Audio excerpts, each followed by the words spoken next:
A Qualicorp acredita que tudo isso vai passar. Mas enquanto não passa, investimos mais de 14 milhões para ajudar o Brasil a combater a pandemia. No Rio e em São Paulo, a Qualicorp se associou a grandes empresas para entregar 345 leitos ao sistema público de saúde. Milhares de vidas estão sendo salvas. Juntos, daremos a volta por cima.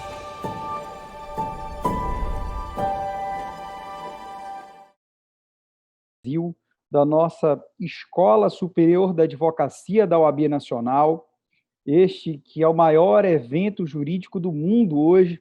Estamos aí beirando quase 100 mil inscrições, um número histórico para esses novos tempos, e uma honra muito grande de estar mediando, moderando esse painel com tão importantes palestrantes, tratando do tema da pandemia e dos crimes contra a saúde e o sistema carcerário. Quero aqui agradecer a oportunidade ao presidente Felipe Santa Cruz, presidente da nossa OAB Nacional, também agradecer a coordenação nacional do evento, na figura do nosso conselheiro federal e secretário-geral Beto Simonetti, agradecendo aí a honra do convite. E este painel que contará com a presença e com as ilustres palestras do Dr. Alaor Leite, que é mestre e doutor pela Universidade Ludwig Maximilian de Munique, na Alemanha, e que, sob a orientação do professor Klaus Roxin, docente assistente da Universidade de Humboldt, Berlim, Alemanha. Também temos a presença da doutora Eleonor Nassif, que é advogada, criminalista e presidente do Instituto Brasileiro de Ciências Criminais, IBCCRIM, professora e coordenadora do curso prático de Tribunal do Júri da Escola Superior da Advocacia da OAB Nacional, e também a presença do ministro Rogério Schietti, que é doutor e mestre em Direito Processual pela USP, no Largo do São Francisco, ministro do Superior Tribunal de Justiça, professor de Direito Processual no curso de mestrado da Uninove e Direito Penal e Processual Penal na pós-graduação do Damásio Educacional. Eu sou Marco Aurélio Choi, sou presidente da OAB do Amazonas, do norte do Brasil, e tendo a honra de mediar tão importante evento. E queria, nessa oportunidade, já dirigir a palavra e as considerações do professor Alaor Leite para iniciar os trabalhos do painel na tarde de hoje. Professor Alaor. Doutor Marco Aurélio Choi, presidente da OAB Amazonas, é um prazer estar aqui com você. Doutora Eleonora Nassif, que possui a desafiadora missão de conduzir o IBCCRIM, o prestigiado Instituto Brasileiro de Ciências Criminais, sobretudo nesta urdidura histórica em que a agenda nacional é uma agenda penal, a agenda nacional foi capturada pelas ciências criminais, então é um desafio muito grande conduzir este instituto. Professor, ministro Rogério Schietti, de quem sou leitor assíduo, não só de sua monografia sobre a dupla persecução, mas também de seus artigos publicados, também em periódicos, sempre lúcidos. É um prazer revê-lo aqui neste painel. Como a ampulheta do tempo disparou, e o tempo é curto, e quero ter o prazer de ouvir os meus colegas de painel, eu quero circunscrever a minha breve fala a dois aspectos ligados, um ligado aos crimes contra a saúde pública e outro ligado a um problema mais geral, mas que assumiu feições dramáticas no contexto do coronavírus, que é o problema da escolha entre vidas em face da escassez de respiradores, de leitos de UTI e de medicamentos necessários para um tratamento ótimo dos pacientes infectados.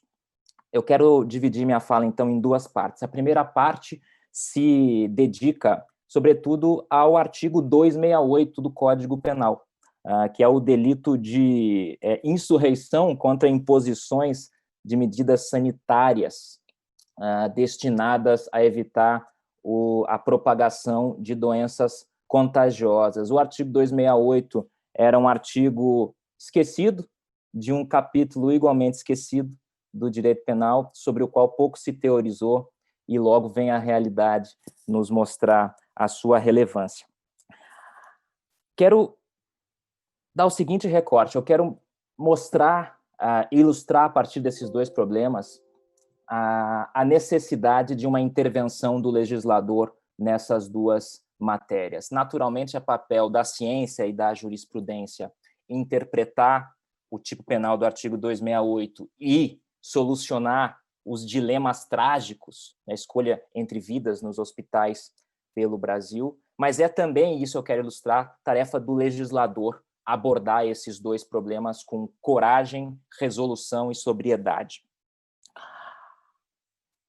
O primeiro aspecto do artigo 268 do Código Penal, cuja redação é infringir determinação do poder público destinada a impedir introdução ou propagação de doença contagiosa, pena detenção de 1 mês a 1 ano e multa, já se escreveu suficientemente no contexto da pandemia. Eu creio, contudo, que há alguns aspectos que merecem ser aprofundados a respeito desse delito. O delito do artigo 268, ao lado de seu primo, o artigo 267, que criminaliza a causação de epidemias, é um filho da gripe espanhola, de 1918. As epidemias costumam parir tipos penais. Será assim depois dessa também. O artigo 268 nasce após o desembarque da gripe espanhola nos cais brasileiros, sobretudo no Recife e no Rio de Janeiro, gerando um debate sobre a tutela da saúde pública, que antes estava restrita aos casos menos graves de curandeirismo e outros delitos relativamente esotéricos. E, a partir da virulência da gripe espanhola, o legislador se deu conta da necessidade de atuar contra fenômenos epidêmicos. Esse delito, contudo, nasce no Estado Novo, não por obra de Nelson Hungria, na medida em que ele é uma cópia do projeto Alcântara Machado, que, por sua vez, nesse aspecto, é uma cópia do projeto Sá Pereira de 28, mas nasce no Estado Novo quando o impasse federalista não existia da forma como ele existe hoje. E esse tipo penal, de alguma maneira, ao mencionar as determinações do poder público, sem especificar o que são determinações e o que é poder público, o fazia com um certo controle em face da estrutura de Estado, que era a estrutura do Estado Novo, em que a União podia, inclusive, intervir nos Estados. A estrutura do federalismo brasileiro atual, sobretudo no caso desta epidemia, fez com que o direito penal se visse refém de um impasse que ocorreu fora dele, um ruído, uma dissintonia entre União, Estados e municípios na condução e na normativização das medidas sanitárias destinadas a impedir a propagação do vírus. Como o tipo penal não antevia esse impasse federalista e como o tipo penal não podia antever o humor cambiante do federalismo brasileiro, fato é que o artigo 268 herda sem filtro nenhum esse caudal regulatório que ocorre fora dele. É um tipo penal construído sob a forma de lei penal em branco.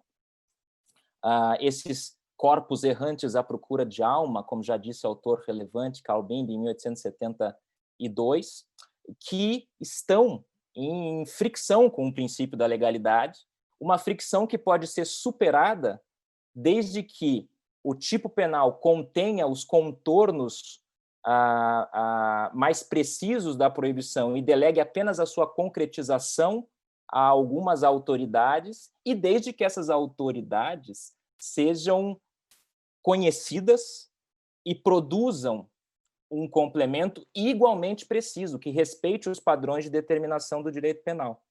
Como o 268 não contém nenhuma limitação, ele herdou todo o caos regulatório que ocorreu na normativização da epidemia, e não apenas dentro do âmbito federal, mas também entre a União, os estados e os municípios. A lei que regula excepcionalmente esta pandemia, a Lei 13.979, prevê no artigo 3º as medidas que as autoridades, no âmbito de sua competência, podem adotar para o enfrentamento dessa emergência, tais como quarentena, a determinação compulsória de exames médicos, testes laborais, etc.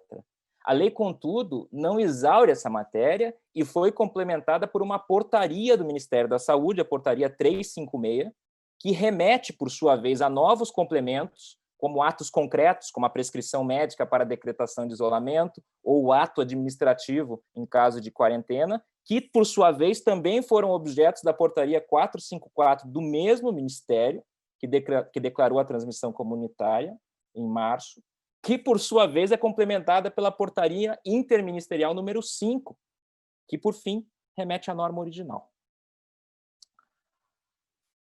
Esse caos regulatório no interior da União é agravado pela dissintonia entre o que está conceituado nessas normas federais e o que é disposto pelos estados e pelos municípios. Esse caos regulatório, que, como eu disse, deita suas raízes fora do direito penal e é pelo direito penal herdado, talvez tenha a sua razão de ser, e eu não quero questioná-las nesta sede.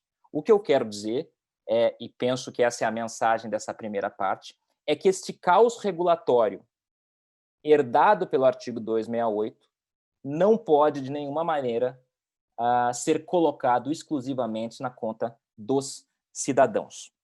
De modo que, em conjunto com Luiz Greco, em artigo científico, nós propusemos uma interpretação restritiva do artigo 268, que não cabe aqui repetir, mas na tentativa de criar um filtro para que o direito penal não fique refém do humor ciclotímico e cambiante do federalismo brasileiro e que esse caos regulatório não gere punições injustas para os cidadãos.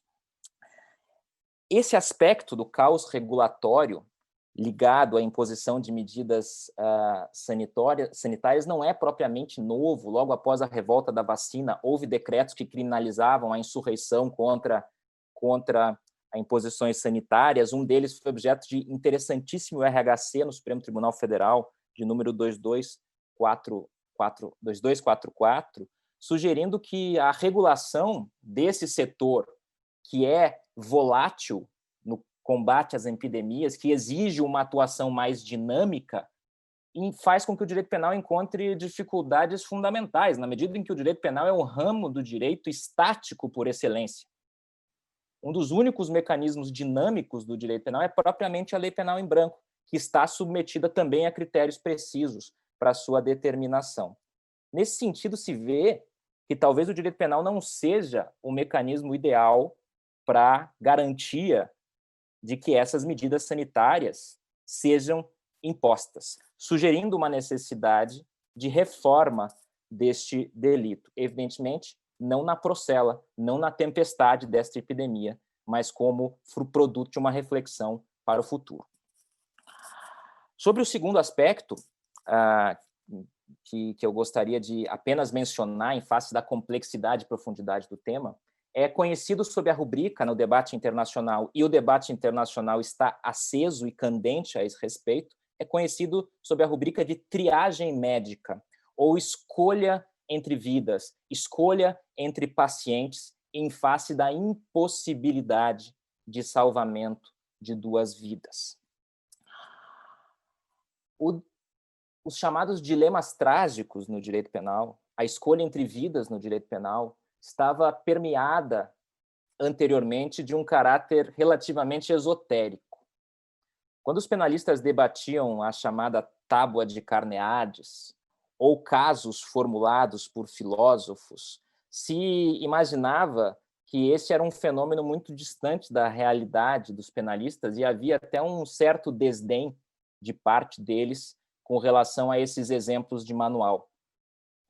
Não tardou para que a realidade superasse esse esoterismo e nos punisse, sobretudo no direito penal brasileiro, pelo fato de não termos construído uma teoria sólida do estado de necessidade, do conflito de deveres, tema que não foi suficientemente abordado na reforma de 84 e que foi relegado a um segundo plano na doutrina, apesar de tratar de uma questão fundamental para o direito penal. Há pouco, no contexto de debate do PLS 236 de 2012, que reforma o Código Penal brasileiro, houve uma discussão a respeito dos novos contornos do estado de necessidade e da urgência do tratamento dessa matéria, mas a epidemia chegou antes da reforma legislativa.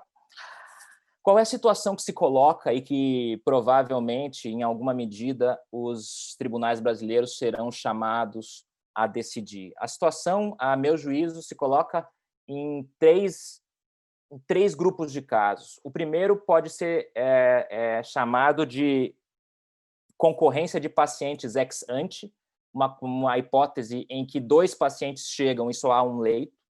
Esse caso é menos problemático. Há a concorrência ex post, que seria a concorrência de um paciente que já está ligado a um aparelho, a um respirador, e chega a um paciente com mais chances de sobrevivência, e o dilema que se coloca é se é possível retirar um paciente de respirador já quase sem chances para ligar outro que acaba de chegar.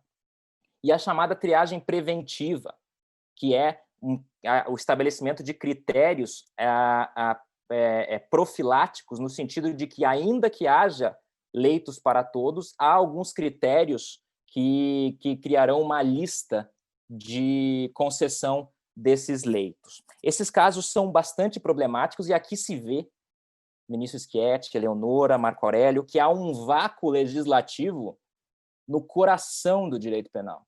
Há um espaço livre de direito justamente em matéria de vida ou morte. O legislador não hesitou em regular o conceito de serviços essenciais. O legislador não hesitou em regular, por medida provisória, inclusive, uma extensão ou uma readequação da responsabilidade de alguns gestores públicos. Mas, em face da pandemia, o legislador se recusou a tratar dos critérios de priorização de pacientes nas unidades de terapia intensiva no Brasil. Essa não é uma exclusividade brasileira. Também o legislador alemão, que regula as epidemias, não regulou esse aspecto essencial. Claro, se está em face de dilemas morais, de dilemas profundos, e, por vezes, a ordem jurídica tenta esconder esses dilemas nos porões, nas catacumbas.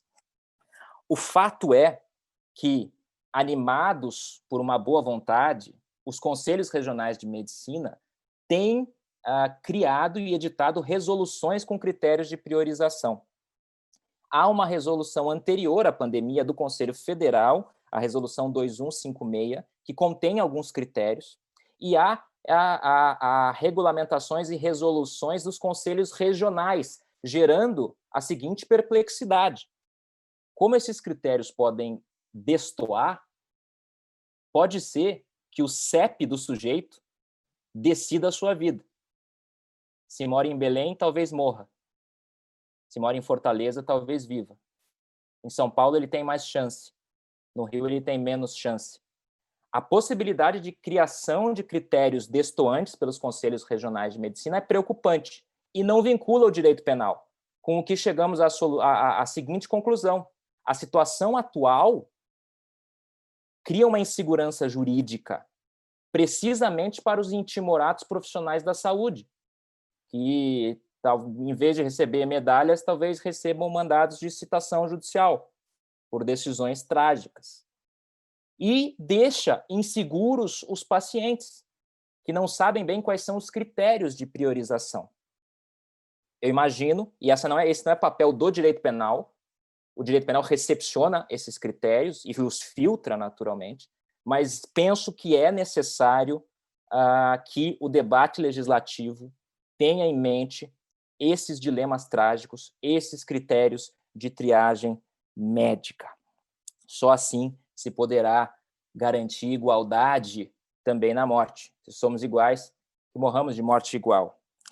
Em conclusão, eu diria que os 2 problemas mencionados sugerem a necessidade de intervenção do legislador, tanto para a reforma do artigo 268, que não responde aos padrões mínimos de legalidade do direito penal, quanto uma regulação dos casos de triagem e escolha entre vidas. Enquanto isso, é papel da ciência do direito penal e da jurisprudência interpretar restritivamente o artigo 268 e enfrentar os dilemas baseados na escolha entre vidas a partir das categorias existentes no direito penal, como o estado de necessidade e o conflito de deveres. Muito obrigado e estou ansioso para ouvir as considerações dos meus colegas. Obrigado, Marco Aurélio. Muito bem, né? Com a brilhante apresentação diretamente da Alemanha, do Dr. Alaor Leite, fazer aqui esse registro. Temos agora a palavra da nossa presidente do IBCCRIM, doutora Eleonora Nassif. Obrigada, Marco Aurélio. É uma alegria estar aqui. Quero dar boa tarde a todos e todas que nos assistem. Agradecer o convite que me foi formulado para estar aqui nesse primeiro Congresso Digital Covid-19, repercussões jurídicas e sociais da pandemia, para tratar exatamente desse tema, pandemia, crimes contra a saúde e sistema carcerário. Eu vou me restringir a falar mais sobre a questão ligada ao sistema carcerário e o Covid-19. Então, quero parabenizar a OAB Nacional, a ESA Nacional, pela organização desse importante evento, cumprimentar o nosso moderador, Dr. Marco Aurélio de Lima Choi, presidente da OAB Amazonas, professora Alaor Leite, que brilhou agora há pouco com a sua exposição. Eu sempre aprendo demais quando tenho a oportunidade de assisti-lo e ouvi-lo, professor Alaor. Quero também cumprimentar o ministro Rogério Schietti, com quem tive a honra de dividir uma mesa presencial na GV do Rio de Janeiro no ano passado, quando ainda a lei anticrime era um projeto, debatemos exatamente esse tema, e agora aqui no formato virtual, novamente, é uma honra, ministro Schietti, dividir essa mesa com um ministro tão admirado e respeitado. Bom, esse tema ligado à Covid-19, ao sistema carcerário, ele tem sido prioridade no IBCCRIM, no Instituto Brasileiro de Ciências Criminais. O Instituto ele tem feito, enfim, tem participado de diversas ações nas mais diversas frentes para tentar minorar os efeitos da Covid no sistema penal brasileiro, né? Tem atuado, portanto, em ações perante a Suprema Corte, em ADPFs, como amicus curiae e também no Sistema Interamericano de Direitos Humanos. Essa é uma grande prioridade, né, para nós, porque, de fato, o assunto é gravíssimo. Ele é ainda mais, e isso ainda se acentua ainda mais, tem efeitos ainda mais devastadores nas prisões do Brasil e do mundo todo, mas especialmente no Brasil, né? Essa é uma questão, é uma problemática que, de fato, extrapola todas as fronteiras, e o IBCCRIM está muito atento a isso. É interessante essa questão das fronteiras, o professor Alaor, que está aqui com a gente lá da Alemanha diretamente, a gente observa que existe aqui um recado, né, nas entrelinhas dessa pandemia, que tem a ver exatamente, é uma oportunidade que nós temos, né, sem precedentes na história recente da humanidade, para nós percebermos efetivamente que essa questão das fronteiras ela é, de fato, ilusória, né? Na prática, nós estamos todos e todas no mesmo barco, e os desafios impostos pelo coronavírus atingem o planeta todinho, não tem como escapar, né? Isso, por um lado, nos humaniza e nos ajuda a enxergar a nossa vulnerabilidade. Em última instância, nos ajuda a perceber e a nos relembrarmos da nossa finitude. Isso é fundamental. Bom, então, o IBCCRIM, através dos seus periódicos, enfim, das publicações, boletim, Revista Brasileira de Ciências Criminais, para além dos periódicos, realizou recentemente 4 webinários que estão no site do IBCCRIM, exatamente sobre Covid e prisões pelo mundo, onde foram analisadas situações em Moçambique, Espanha, Itália e também no Brasil.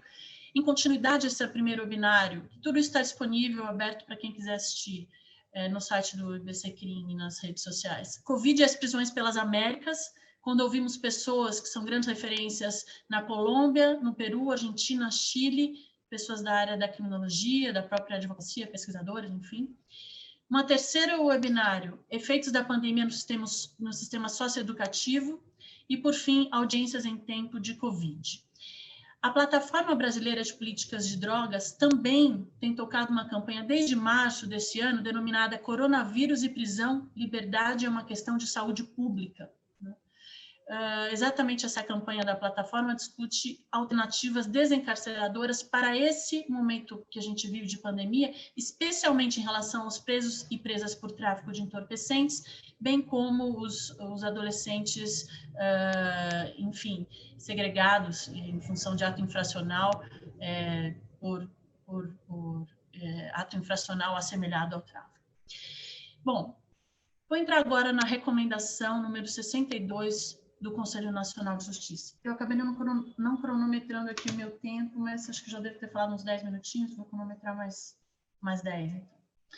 Bom, em relação a essa recomendação, número 62, ela é, na verdade, o pano de fundo dessa discussão relacionada ao Covid e ao sistema prisional aqui no Brasil. Obviamente, nós sabemos que a recomendação ela não tem um caráter normativo vinculante, mas é um ato normativo do Conselho Nacional de Justiça, que é o órgão que tem competência para orientar e emitir esse tipo de recomendação para magistrados e magistradas, dizendo que eles deveriam reavaliar as prisões das pessoas em grupo de risco ou pessoas presas por crime sem violência ou grave ameaça, por exemplo. Então, a ideia central é promover medidas de desencarceramento racional em todo o nosso país. E essa recomendação, número 62, ela foi muito elogiada internacionalmente, né? Cada país acabou enfrentando essa questão do Covid nas prisões à sua própria maneira, tendo em vista que, inevitavelmente, se trata de ambiente de aglomeração. Países como a Colômbia, por exemplo, decretaram um estado de emergência, né? E houve, portanto, decreto para desencarcerar pessoas dos grupos mais vulneráveis, mas vejam, houve muitas críticas em relação a esse decreto da Colômbia, porque deixou de fora mais de 70 crimes que estariam excluídos desse rol, né? Então, essa recomendação é uma recomendação que foi elogiada e há motivo para isso, é uma recomendação muito bem redigida e muito preocupada com esse desencarceramento racional. Muito bem. Então, o foco é, de fato, o grupo de risco, né? E também a questão das prisões desnecessárias, presos provisórios, os crimes sem violência, como já foi dito. Também o aspecto da população indígena encarcerada, né? Porque se trata de uma doença de brancos. Então, como que isso pode, na prática, impactar a saúde das pessoas indígenas privadas de liberdade, além dos maiores de 60 anos, pessoas com comorbidades, enfim. Infelizmente, a notícia que se tem é que os tribunais, em geral, não estão atendendo a essa recomendação. Essa questão da gestão da pandemia dentro do cárcere, a gente tem visto que a mortalidade dentro dos cárceres brasileiros, ela está, de fato, crescendo expressivamente. Não é por causa de um tribunal específico, ou de um magistrado, ou de uma magistrada especificamente. É por causa de toda a dinâmica do Poder Judiciário, né, da grande maioria do Poder Judiciário que vem ignorando essas recomendações do Conselho Nacional de Justiça, mas também por parte do Poder Executivo, no sentido de que as únicas medidas que estão efetivamente sendo aplicadas pelo Poder Executivo, em larga escala, digamos assim, são as proibições de visitas nas penitenciárias, né, o que não adianta, porque as pessoas continuam sendo presas durante o período da pandemia, ou seja, levam o vírus de fora para dentro, né? Aqui em São Paulo, capital, onde eu milito na minha advocacia, enfim, vivo, os juízes do DIPO, aqui em São Paulo, continuam decretando a prisão preventiva para 70% dos casos de prisão em flagrante. Isso são dados da Defensoria Pública, o que significa que é como se nada tivesse acontecendo.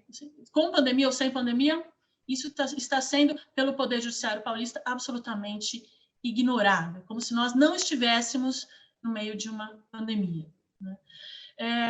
Não posso deixar de dizer que na última quinta-feira foi negado, eliminado o habeas corpus coletivo para concessão de prisão domiciliar a todos os presos provisórios do grupo de risco, ligado à questão da Covid-19, pelo ministro João Otávio Noronha, impetrado pelo Coletivo de Advocacia em Direitos Humanos, que visava a concessão da ordem nos mesmos moldes ocorridos em favor do Fabrício Queiroz e da sua esposa. Isso também foi algo bastante significativo e marcante no sentido do que eu acabo de mencionar. Então, eu gostaria de observar que essa recomendação 62, ela na prática, ela não tem absolutamente nada de revolucionário, né? É um texto muito básico, é o mínimo que se espera em termos de desencarceramento racional. Não tem nenhuma grande ousadia em relação a essa recomendação 62. A Defensoria de São Paulo, inclusive, fez um levantamento que no estado todo existem cerca de 35 mil casos de pessoas em grupo de risco, né, encarceradas, e que poderiam, portanto, se enquadrar nos critérios da recomendação.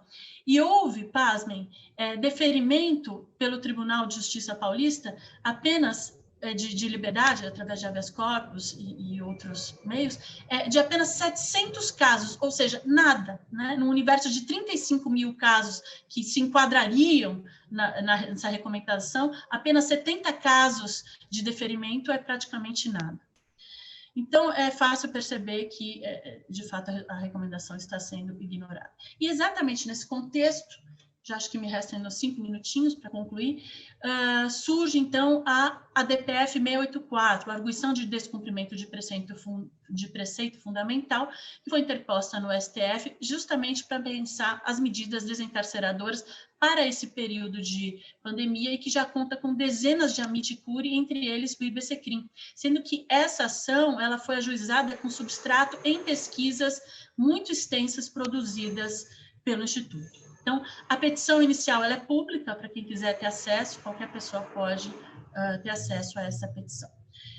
Nós já passamos, infelizmente, das 35 mil mortes no Brasil, dentro do nosso sistema carcerário, né? E é óbvio que a situação é muito pior. Os números, na verdade, são muito mais expressivos. Nós nem sabemos direito quais são esses números, porque existe a questão da subnotificação, ou seja, apenas 0,1% da população carcerária é testada. E os dados do DEPEN mostram que o número de mortes no sistema prisional do ano passado para esse dobraram. Ou seja, pela falta de testagem e de diagnóstico, é fácil perceber, por uma questão de lógica, né, que se esses números dobraram, isso está umbilicalmente ligado à questão do Covid nas prisões, e a gente não consegue ter uma estatística concreta em função dessa subnotificação. Então, quando o IBCCRIM e outros AMIT vão até o Supremo com essa DPF 684, na verdade, se trata de pedir o óbvio, né? De postular o óbvio, o básico, né? Que simplesmente as pessoas não morram de Covid nos presídios, porque essas pessoas estão, em última instância, sob a tutela do Estado. Né? E a partir do momento que nós verificamos que nós não temos políticas públicas capazes de dar conta dessa prevenção, né, da saúde das pessoas presas, o que se pode fazer é esse desencarceramento racional. Lembrando que as pessoas estão... vivemos uma situação de encarceramento em massa, as pessoas estão amontoadas, dormem de valete no mesmo colchão, quando há colchão, e no estado de São Paulo se tem notícia de que diversas unidades prisionais têm racionamento de água, né, ou seja, não tem, a água dura apenas 1 hora, ou de tarde ou de manhã, portanto, as pessoas encarceradas não fazem a higiene necessária, além de ficarem muito coladas umas nas outras. O Poder Executivo, né, ele tem um papel, ele tem uma responsabilidade nisso tudo, no sentido de que não toma as medidas necessárias. O então ministro Sérgio Moro e o então ministro Mandetta, quando editaram a portaria número 7 interministerial, eles, na época, o que demonstra essa falta de responsabilidade, de medidas eficazes, eles orientam o quê? Aqui, as pessoas que tivessem sintomas de gripe, né, fossem divididas nas penitenciárias por uma cortina, né, para que mantivesse distância. No mesmo sentido, o CNPCP, o Conselho Nacional de Política Criminal e Penitenciária, nessa mesma época, orienta os presos com Covid dentro do sistema prisional a ficarem isolados em containers. Então, essas são as políticas públicas que o nosso Poder Executivo tem, historicamente, aí desde que começou essa questão do Covid, demonstrado. O último editorial do boletim do BCCRIM fala sobre a necessidade de apuração dos crimes do presidente da República. O conteúdo do editorial do boletim do BCCRIM é sempre aberto para não associados, além dos próprios associados. Então, aqui eu sugiro essa leitura, porque tem todo um rol de crimes praticados pelo presidente da República, não apenas relacionado ao Covid, como, por exemplo, interferência na Polícia Federal, outra questão de fazer homenagem a heróis, que na verdade eram torturadores, enfim, mas em relação ao Covid, que esbarra nessa questão, tem uma representação no Tribunal Penal Internacional, né, de crime contra a humanidade, e exatamente por desrespeito às medidas sanitárias preventivas, e isso, portanto, configuraria crime contra a humanidade. Isso está em trâmite. Por fim, para finalizar mesmo, atualmente, quando a gente pensa em manter alguém preso, né, segregado da sociedade, em tempos de pandemia, né, uma decisão que mantenha ou decrete a prisão de um ser humano, ela deve, né, sem dúvida alguma, de forma inequívoca, levar em consideração o fator coronavírus. Não dá para dissociar a questão do coronavírus, né, como um dos argumentos para se manter ou não uma prisão na atualidade. Porque mais do que nunca estar preso significa e traz consigo um risco real de morte, principalmente dentro do sistema carcerário. Lembrando que a nossa Carta da República proíbe a pena de morte. Então, esses dados do DPEM que demonstram que houve que as mortes no sistema prisional dobraram, né, somado à subnotificação, a gente percebe que nós estamos diante de um projeto necropolítico, ou seja, um projeto de deixar morrer, de não produzir dados, né, de trabalhar exatamente com essa subnotificação. Como vice-presidente do IBCCRIM, Bruno Chimizo, ilustre defensor público, costuma dizer que isso, né, essa falta de dados, essa falta de transparência em relação a isso, é justamente para não se escrever na memória coletiva da população esse verdadeiro genocídio que está acontecendo em relação à população encarcerada no nosso país. E é por isso que nós estamos diante de um projeto necropolítico. Eu fico por aqui. Eu agradeço muito a atenção de todos e todas. Eram essas, por hora, as minhas considerações sobre esse tema. Muito obrigada. Agradecendo a brilhante exposição da presidente Eleonora Nassif. E agora, né, passando a palavra ao ministro Rogério Schietti, também abrilhantando esse painel do primeiro Congresso Digital Covid-19, maior evento jurídico do mundo. Obrigado, doutor Marco Schoi. É um prazer muito grande estar aqui. Agradeço o convite da Ordem dos Advogados do Brasil, parabenizando o doutor Felipe Santa Cruz por sua gestão. E é uma satisfação muito grande realmente estar aqui ao lado de todos, especialmente dos meus colegas de debate, professor Alaor Leite e doutora Eleonora Nassif. Professor Alaor sempre com seus ensinamentos e a doutora Eleonora conduzindo com maestria esse instituto tão tradicional, né, que fez parte da vida profissional e acadêmica de todos nós, acredito, né? Bem, o tema é um tema atual, como sempre, né, nesses últimos tempos, e eu me recordo que li logo no início da pandemia um artigo da autoria do professor Alaor Leite, juntamente com o professor Luiz Greco, que falava das consequências possíveis desses tempos de exceção. Me marcaram duas frases que bem simbolizam isso. Disseram eles: o ventre da emergência costuma gerar monstros. E a emergência acelera decisões, suaviza abusos, promove equívocos e justifica exceções. Então, é um alerta muito oportuno que fizeram os professores quanto à maneira com a qual iremos conviver essa pandemia, né? A maneira como iremos reagir a ela. É claro que numa pandemia com resultados trágicos como esses que estamos vivenciando, é o momento para conhecermos as pessoas, sabermos de que lado cada um está, quem está do lado da vida ou quem está do lado da morte. E a nós, do Poder Judiciário, evidentemente, cabe uma responsabilidade imensa, né? Para que não sejamos colocados simplesmente na sala de espera da história, né? E eu digo isso muito especialmente em relação ao STJ, ao Supremo, que é onde desagam as últimas questões, as questões mais emergenciais a esse tema. Acho que estão vendo a apresentação? Ok. Bem, aqui eu só trago rapidamente alguns dados que são importantes de terem sempre presentes, dados da Prison Studies, mas que são informados por cada país. E aqui se informa a população carcerária em dezembro do ano passado de 750 mil pessoas, com uma taxa de encarceramento provisório de 30,4% e uma taxa de encarceramento de 357 pessoas a cada grupo de 100 mil habitantes, o que nos coloca em termos relativos na 24ª ou 25ª posição no cenário mundial. Somos a terceira população absoluta, mas a 24ª em termos relativos. E temos mantido mais ou menos na faixa de 30%, né? 34%, 35%, 37% e agora 30,4%, o índice de presos provisórios, o que, embora não seja desejável, evidentemente, nos coloca numa média até superior a quase todos os países da América do Sul e equivalente a muitos países europeus, países centrais.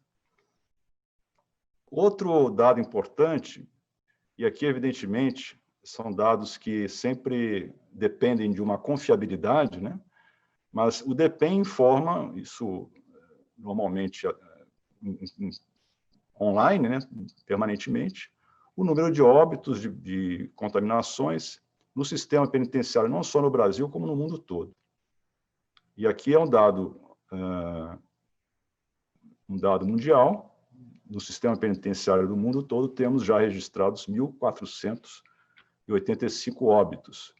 No Brasil, nós temos oficialmente, pelo menos de acordo com o DEPEN, 72 óbitos, porém mais de 30 mil, aliás, mais de 10 mil detecções, 2.800 casos suspeitos, já 6.400 recuperados. E aqui tem um gráfico que, enfim, cada um pode consultar no site do DEPEN, onde se indicam cada um dos estados, os respectivos dados referentes a cada um deles. Apenas para referir uma comparação, os Estados Unidos hoje lideram essa estatística com 747 pessoas já mortas no sistema penitenciário, né? 10 vezes a mais do que aqui no Brasil. Bem, a recomendação de que falou a professora Eleonora Nassif, de fato, tem sido uma referência para nós. Muitos até se insurgiram contra ela, mas, pessoalmente, e posso dizer também, meus colegas de tribunal, somos todos favoráveis e acolhemos os termos da recomendação e temos procurado, na medida do possível, evidentemente, atender ao que recomendou o CNJ, toda a magistratura. Vejam que essa recomendação, que de fato não tem nada de novo, como disse a professora Eleonora, mas traz, digamos, alguns reforços importantes, sobretudo essa necessidade de que, neste momento, os tribunais sejam um pouco mais ousados, né, e saiam daquela mesmice na análise que já não era das melhores, a meu ver, né, isso eu digo, tenho sido crítico quanto a isso, acho que uma boa parte do sistema penitenciário enfrenta esse caos por conta do próprio exercício, ainda que em casos esporádicos, mas ainda um exercício deficiente da jurisdição, na medida em que não se contemplam alguns dos deveres, entre os quais, por exemplo, o dever de motivação do ato decisório, né? Mas o fato é que a recomendação ela se dirige aos tribunais e magistrados em geral e depois faz algumas recomendações específicas, ora aos juízes das varas da infância e juventude, tanto os de conhecimento quanto de execução, para terem um olhar mais cuidadoso no exame das medidas socioeducativas, privilegiando medidas abertas, né, e deixando, portanto, a internação e a semi-liberdade como realmente última ratio, e também uma recomendação aos magistrados das varas criminais em geral, para que reavaliem as prisões provisórias, agora, inclusive, como determinado pelo Código de Processo Penal, com a reforma introduzida pela Lei 13.964, de 2019, o pacote anticrime, com revisões periódicas, pelo menos a cada 90 dias.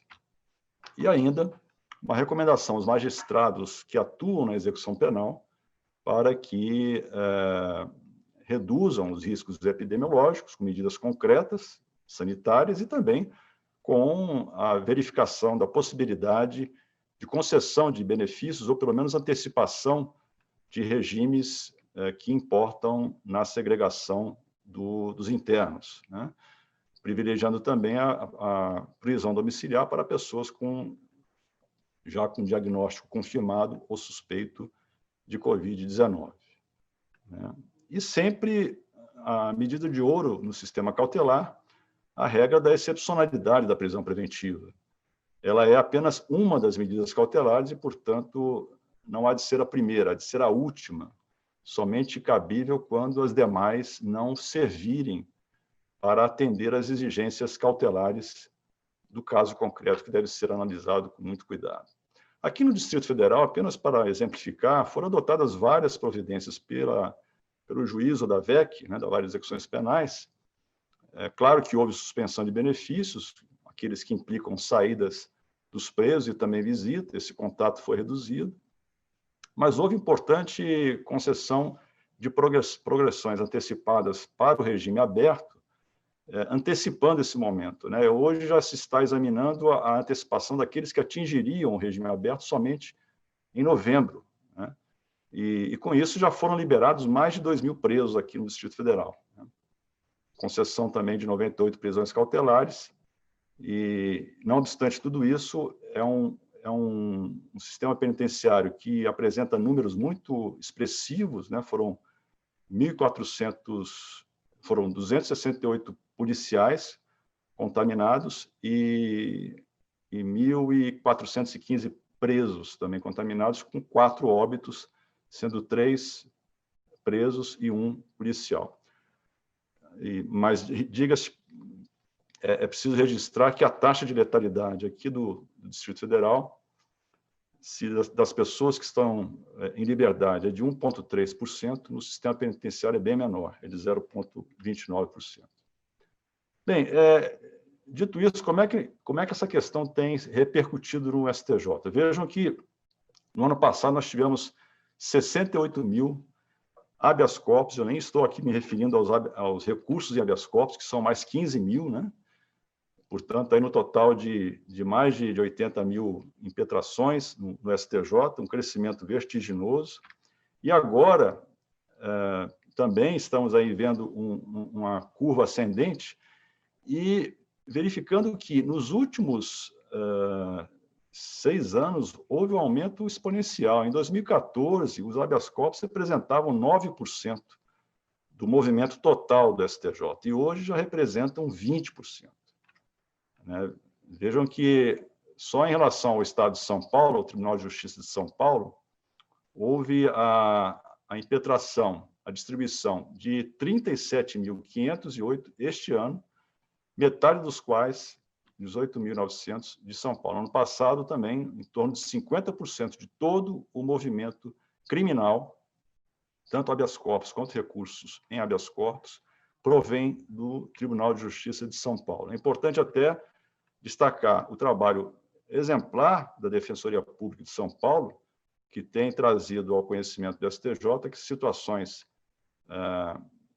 em que há uma quantidade muito grande de atos apontados como ilegais. Vejam o aumento de abril para junho, praticamente dobrou o número de pedidos, né, de habeas corpus, e com índices de concessão que revelam uma situação que eu tenho mencionado, que é muito preocupante, né? Vejam que esse estudo que foi feito pela Defensoria Pública, de 165 decisões proferidas pelo Tribunal de Justiça de São Paulo e pelo STJ, é possível concluir um índice de 65% de concessão apenas no que toca a uma questão muito específica, que é a do tráfico privilegiado, quando o acusado vem a ser condenado por tráfico, porém, com a redução da sua pena em até 2/3. Geralmente, isso implica uma pena de 1 ano e 8 meses, que, pela lei e pela interpretação que tem dado o Supremo Tribunal Federal, por suas turmas, monocraticamente, e pela composição plena, e também no Superior Tribunal de Justiça, há anos, essas condenações devem ser cumpridas em regime aberto. A despeito disso, esses dados da Defensoria Pública mostram que até quase 83% dos habeas corpus que são impetrados no STJ e que, portanto, tiveram uma confirmação de uma situação de imposição da pena, nessa situação específica que mencionei, para ser cumprida em regime fechado, geraram, portanto, a necessidade de um habeas corpus ao STJ e quase tudo ali se encerra. Em alguns casos, eventualmente, é necessário subir ao Supremo Tribunal Federal, né? Vejam que apenas para exemplificar com o meu gabinete, em 2019, de 15 de março a 1º de julho, tivemos 578 decisões monocráticas, eu nem me refiro às decisões colegiadas, e em 2020 foram praticamente 800 decisões concessivas de habeas corpus. Ou seja, apenas eu, e este é um dado que se repete em geral nos gabinetes dos demais ministros, eu concedi 800 decisões favoráveis a habeas corpus aqui, de uma maneira geral, né? Neste período, que podemos dizer o período em que se manifestou mais claramente, a partir do dia 15 de março de 2020, a pandemia. Aqui eu trago 2 decisões, apenas para exemplificar, que nós temos recebido muitos habeas corpus coletivos e habeas corpus individuais, né? E temos analisado um por um, como sempre fizemos, né? O que eu, pelo menos, tenho destacado, e também vejo que meus colegas, é uma necessidade de que tenhamos esse olhar sempre um pouco mais atento para a situação dos presídios, mas verificamos que nem sempre os habeas corpus vêm suficientemente instruídos. Muitas vezes eles até pulam instância ou nem são apreciados pelo juiz da execução penal. Então, só isso já impede o nosso exame, né?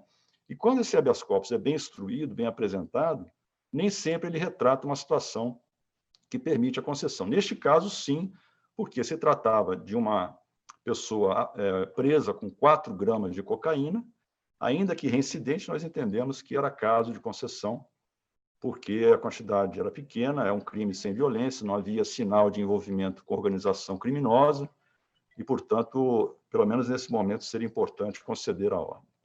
Aqui temos um outro exemplo, já neste caso, negando a ordem, porque se tratava de pessoas que integravam uma organização criminosa, de natureza violenta, né, com crimes, com uso de armas, enfim, com confrontos policiais, etc. Então, não entendemos possível a aplicação da recomendação 62, né? Essa realidade mostra, portanto, e aqui eu encerro, porque creio que a gente pode deixar algum tempo para o debate, que esse pensamento de Luigi Ferrajoli é o que deve orientar, especialmente os juízes brasileiros, né? Nós, não só no momento de crise atual, a professora Eleonora mencionou a DPF 347. Desde lá, portanto, já há alguns anos, nós somos, digamos assim, há uma diretriz para nós, juízes, de tratarmos tanto as penas quanto as prisões cautelares em caráter excepcional, né? Em caráter realmente excepcional, para que não sobrecarreguemos o sistema penitenciário.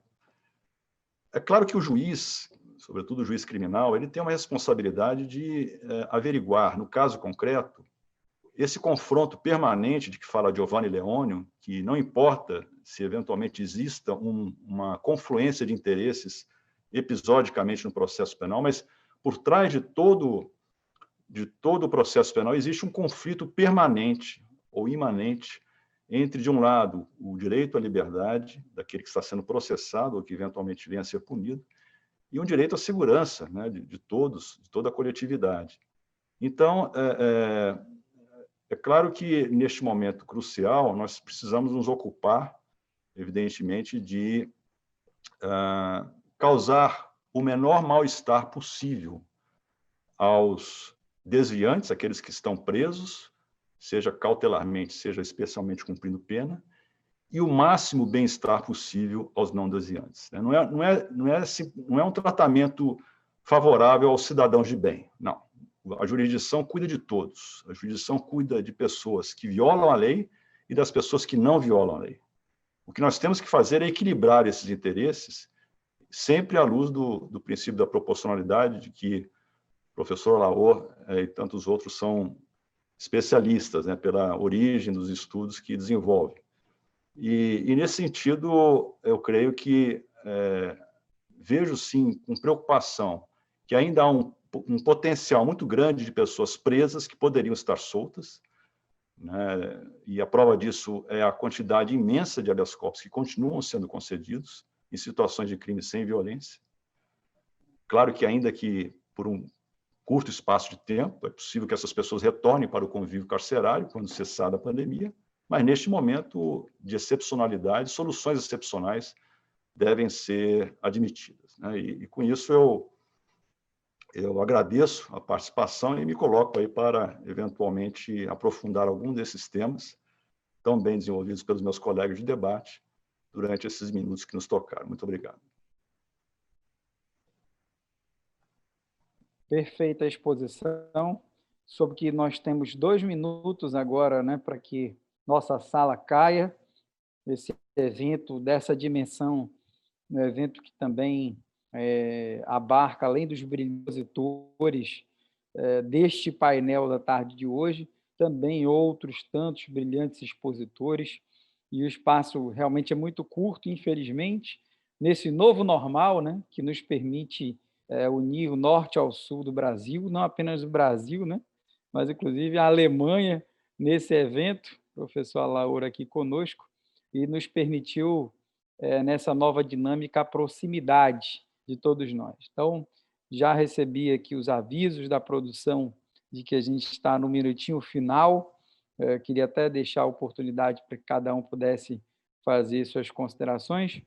Acho que 20 segundinhos para cada um dizer seu adeus. Vamos lá, professor Laor. Obrigado a todos. Queria só dizer que meu corpo está na Alemanha, mas o meu coração de penalista é brasileiro. Eu sou um penalista brasileiro, e esse caráter episódio ou topográfico não altera esse fato. Foi um prazer estar com vocês todos, ministro Schietti, Marco Aurélio, Eleonora, e eu espero que a vida nos reserve mais encontros como esse. Obrigado. Professora Eleonora. Também quero agradecer, ministro Schietti, pela brilhante exposição, muito sensível, inteligente como sempre. Professora Laor, sou sua admiradora, foi um prazer dividir essa mesa aqui com você, com o ministro Schietti. Marco Aurélio, muito obrigada. E queria finalizar dizendo que foi muito bem nomeada a nossa sala como Roque de Brito Alves, que o professor Roque, infelizmente, faleceu esse ano, e fica aqui a minha homenagem a esse ilustre jurista pernambucano que eu tanto admirava e que vai fazer tanta falta. Muito obrigada a todos e todas, foi um prazer estar aqui com vocês. Ministro Rogério Schietti, o senhor encerra a nossa sala. Eu reforço o agradecimento e meus cumprimentos à OAB, e dizer que espero revê-los, não apenas virtualmente, professor Laor, mas poder abraçá-los, né? Contamos aí que chegue logo a vacina, e até lá vamos nos cuidar, vamos seguir a ciência, né? Porque é ela que deve dirigir a todos nós. Saudações, obrigado a todos e missão cumprida.